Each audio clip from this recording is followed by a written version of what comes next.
Welcome to another inspiring and timely message from our pastors here at the Crossroads.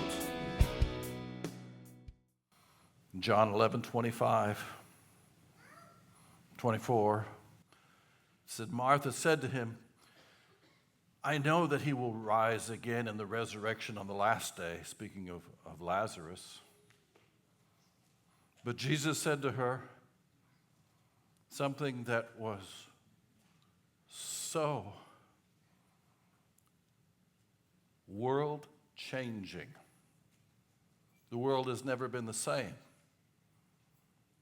When he said, and either this was presumption beyond the pale, either this was presumption and ego,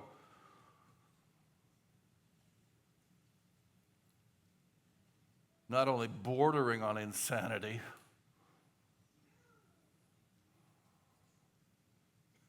but a lie, or else it was the truth. And I can't convince you tonight, but I know what this person called Jesus has done and meant in my own life. This word, if you will eat it, becomes a living word, not just a dead letter following some 10-step or 12-step guideline for better living.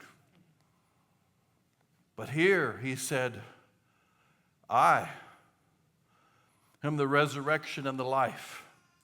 He who believes in me will live even if he dies. I've had the sacred privilege as a pastor for these many years to be at the bedside of a number of your loved ones as they have transitioned from earth to eternity.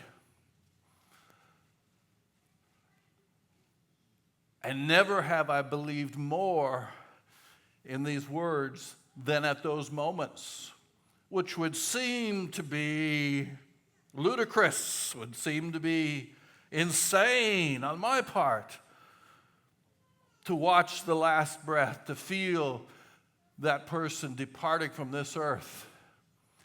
And yet, because of his great love, that either means I'm insane as well, and many millions like me, or it is truth. When he said, I am the resurrection and the life. And even though we die, yet we live.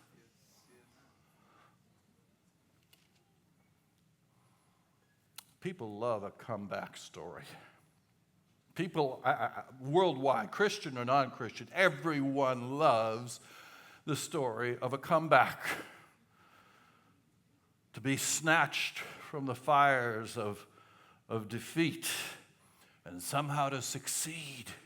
Because deep down in our hearts, we all want to believe it for ourselves. Isn't that true? Ultimately, that's what it's all about. So whether it's, I know some of you ladies might get tired of me using football analogies, but I am who I am. We can argue over who was the best quarterback ever in the NFL. Manning would not be number one. Brady would not be number one. He might be number two. But I still think Joe Montana was number one. Not because of yardage or a number of passes or completions, but because of the number of fourth quarter comebacks. He had 31 times when he was behind in the last quarter and came back to win the game. We like a comeback story. I can remember as a young man seeing Muhammad Ali. Saw him in his prime, and then I saw him forcibly retired for a number of years, then coming back, and against all odds, climbing to the top again. And even when it cost him so much, and we all said, you should quit. But that desire to go beyond oneself, to go into a level that is just different, that is for the few, the proud, those that are willing to go the distance. And we look at Samson, even in his failure, this was the strongest man in Israel, did mighty exploits for Israel. The enemies of God feared him. And yet, because of personal failures within his own life, he lost his strength, he lost his power, he lost his authority.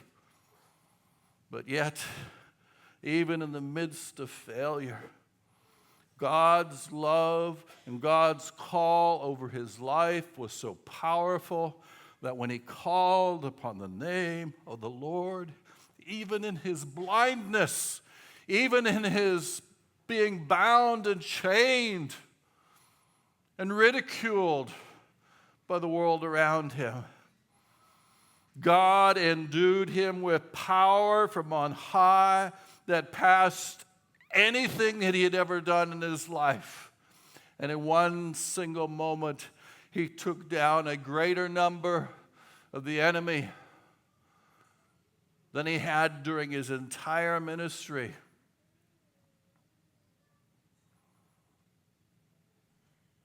I see drone strikes, and I see special forces, and I see our attempts to take down our enemies today. And yet there's always seemingly another one popping up, and it's become so impossible. But the comeback story of Jesus Christ can take the lowliest, take the most common, the most vile of human beings, and transform us into what God intended from the very beginning for you and I to be something and someone of beauty, something and someone of hope, something and someone who can produce life. We can come back. I don't care how much you have failed. If you have breath within you, you can turn it around. Not through your own strength, but by humbling ourselves and recognizing that it was Jesus who had the greatest comeback of all history. And he came back even in his innocence, where he was accused of things he did not do, where he stood in the gap for you and for your sin and for your failure, and chose to become sin itself and pay the price. God is just. God is love, but God is just. And in his justice, there must be a price paid for sin. And in the Old Testament, all of the lambs slaughtered each year for the sins of the people of Israel was not enough. It just was not enough. But God, in his great love, took his only Son and allowed him to be fully God, but also fully human, with the same weaknesses of a human being who is capable of death. And he made himself vulnerable and allowed himself to be taken It wasn't that they were so brilliant in their plans. From the beginning of time, God in his sovereignty saw that a Savior, that a Lamb would be needed for the sins of all of humanity. And he chose himself to be that Lamb for you and for me.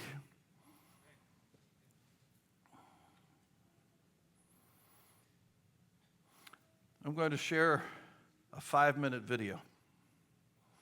You might say, whoa, what is this? I've never known of this person even being a believer. This was done a few months ago. But I believe it shows how even the vilest of sinners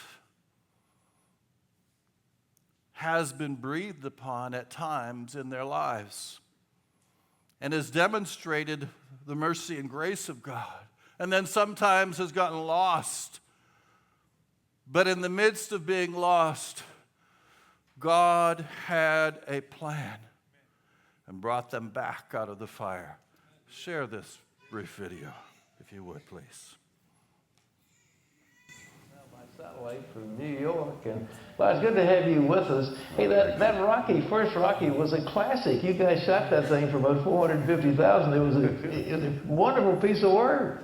Thank you. It was a miracle. It was shot in 28 days, and who knew it would end up, here we are 30 years later. And aren't you a little afraid you're going to damage the franchise or something? Well, what happened, I'll tell you, Pat, is that the first one, the fifth one, or the last one installment, I felt as though I left everybody down. It really wasn't about anything. And if you really go back to the first Rocky, people don't realize the first shot is this shot of Christ, and it comes down over the beams of the church. It says resurrection, then it goes to Rocky being pummeled. And what I was trying to say is this man has been chosen for a journey.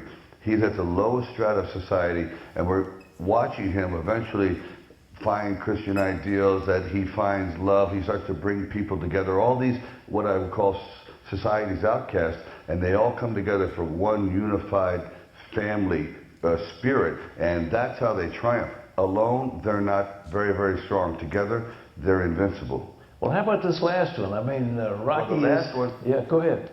Well, the last one exactly is now, after he has all this family core values, his wife has died.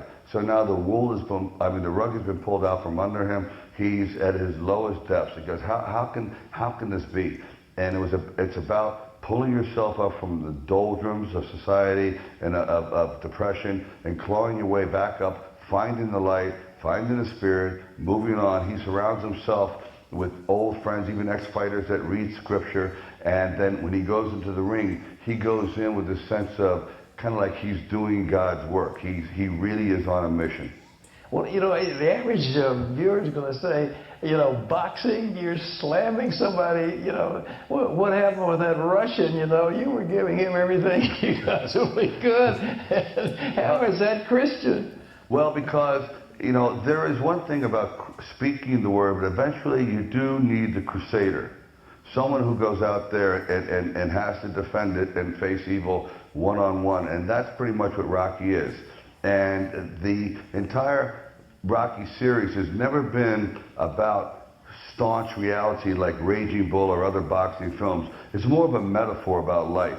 And then at the end of Rocky, this last one, Rocky Balboa, he basically has come full circle, and he just, at the very end, just disappears, and the entire journey is over. Well, as far as the journey, I understand you personally have had an extraordinary spiritual reawakening. You want to tell us about it? Well, it is. You know, there was a time in there where I was very strict Catholic, and then when I got to Hollywood, and all of a sudden you're given the key to the candy stores, and temptation abounds, and I started to believe my own publicity. No question, I admit it. I just lost my way. But every time I came back to Rocky, I was given a new shot in the arm, a new reawakening, and then I would abuse it again. And finally, it led to about 12 years of I just was spiraling down, and finally I said, I got to stop. I have to get back to basics. And I really decided to take things out of my own hands and put it in God's hands, because I always felt I was chosen to do something. I was never a writer. I was never an exemplary student. All of a sudden, one day, I started writing Rocky. I wrote it in 3 days, and it wins the Oscar. And I cannot assume that I did this all on my own. I really do not believe that for a second. And I feel the same thing with the last film, that there was a calling. I wanted to do it. And for some reason, I think that right now, it's a perfect message for what's going on, right? You know, the world's in upheaval. We don't have certain individuals we can look up to. And Rocky's a humble man who really believes in sacrificing himself for the good of others. Well, I know people will want to watch it. It opens tomorrow in theaters all across America. Have you got good distribution for it? Oh, it's been fantastic. I mean, so far, when I announced this, I was the laughingstock of the country. But I said, you don't understand. It's really dealing with some deep core values. Now, things are just happening. We're on the cover. Today, I just found out we're on the cover of USA Today. It's like a miracle. It's like going back to the first one. I really believe life does repeat itself, and I have to give my complete thanks to all those that have supported me, and by the grace of God, I'm here again. Well, it's going to be exciting. I look forward to seeing it. I haven't seen it yet, but I look forward to seeing it, and we urge our viewers to join in with you. So thanks for being with us. Thank you very much. God bless. It's inspiring. God bless you. Well, Rocky Balboa, ladies and gentlemen, opens.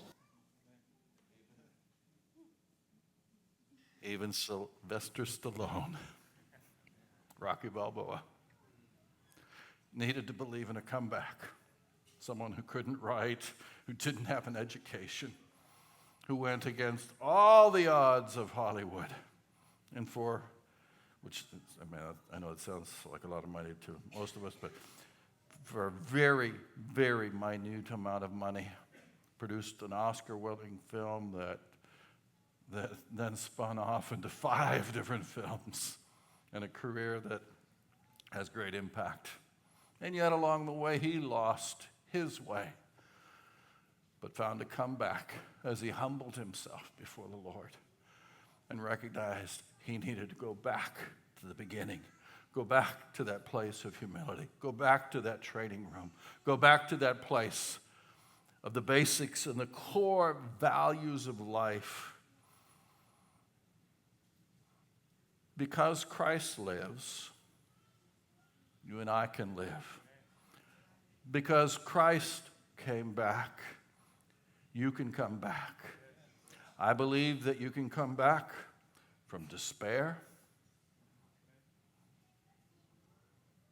You can come back from defeat. You can come back from doubt. You can come back from death. When I was in Israel, Pastor Sandra and a number of you, thank you, Esther, for inspiring us to have the faith to go there. On the 2 occasions that we were in Israel, we went to see the Dead Sea Scrolls that they had found at the end of World War II, that it had been hidden away for thousands of years. And when they found the book of Isaiah, the scholars wanted to know, is Isaiah 53 really there? Because this scroll had been written prior to the birth of Jesus Christ. And if Isaiah 53 wasn't there, then it would invalidate so much of what we believe as believers, because this had been written so very long ago, and yet spoke of the truth of Christ's coming, when it said, surely our griefs he himself bore, and our sorrows he carried, yet we ourselves esteemed him stricken, smitten of God and afflicted. But he was pierced for our transgressions. He was crushed for our iniquities. The chastening for our well-being fell upon him. And by his scourging, we are healed. But when they opened that scroll, Isaiah 53 was there. And word for word, it was a truth then. It became truth. It was truth, remained truth during the life of Christ, and is truth for us today, that as he was crushed for our iniquities, by his scourging, we have been healed, that we might be healed of our despair, be healed of our defeat, be healed of our doubts, and be healed of that spirit of death that brings fear and torment into our lives. I'm so grateful to God for his body and for the faith that we have by joining together in common cause, lifting up the name of Jesus. There was a poem written by a pastor that I would like to read to you. It says, "It's Friday. Jesus is praying. Peter's asleep. Judas is betraying. But Sunday's coming. It's Friday. Pilate's struggling. The council is conspiring. The crowd is vilifying. They don't even know that Sunday is coming. It's Friday. The disciples are running like sheep without a shepherd. Mary's crying. Peter's denying.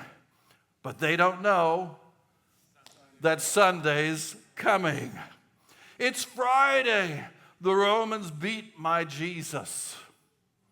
They robed him in scarlet. They crowned him with thorns. But they don't know that Sunday's coming. It's Friday. See Jesus walking to Calvary, his blood dripping, his body stumbling, and his spirit's burdened. But you see, it's only Friday. Sunday's coming. Are you with me? Yeah. Then say it. It's Friday. The world's winning. People are sinning, and evil is grinning. It's Friday. The soldiers nail my Savior's hands to the cross. They nail my Savior's feet to the cross. And they raise him up next to criminals. It's Friday. But let me tell you something. Sunday's coming. It's Friday. The disciples are questioning, what has happened to the king? What has happened to their king? And the Pharisees are celebrating that their scheming has succeeded, has been achieved. But they don't really get it. It's only Friday because Sunday's coming. It's Friday. He's hanging on the cross, feeling forsaken by his Father, left alone and dying. Can nobody save him? It's Friday, but Sunday's coming. It's Friday. The earth trembles, the sky grows dark. My King yields his spirit. It's Friday. Hope is lost. Death has won. Sin has conquered. And Satan's just laughing. It's Friday. Jesus is buried. A soldier stands guard. And a rock has rolled into place. But it's Friday. It's only Friday. Sunday is coming. Sunday is coming for our lives. The resurrection, the power, and the life. But we must declare it. We must declare it in the darkest of hours. It said in the 6th hour, And in fact, historians have recorded this moment. I'm not talking about Christians, but I'm talking about secular historians from different societies, different places, not all just in Jerusalem. But they said that on that day, at that moment, in the 6th hour, which in the time of Israel was around noontime, and it wasn't that the sky was dark with clouds, and it wasn't that somehow there was an eclipse. It was a full moon at that time of the year. And yet it said the sky turned dark. Something happened on that Friday that was apart, that was separate from all of the norms of life that we know and that we cling to and hold on to and say, well, if I'll do this and this will be the response. But yet something cataclysmic was happening. There was a divine moment when God turned his back from his son and allowed his son to die that you might be set free. But beloved, Sunday is coming. Sunday is coming. Sunday is coming. This is the end of the teaching from our pastors. For more information, visit thecrossroads.org or download our app in the App Store. Thank you for listening.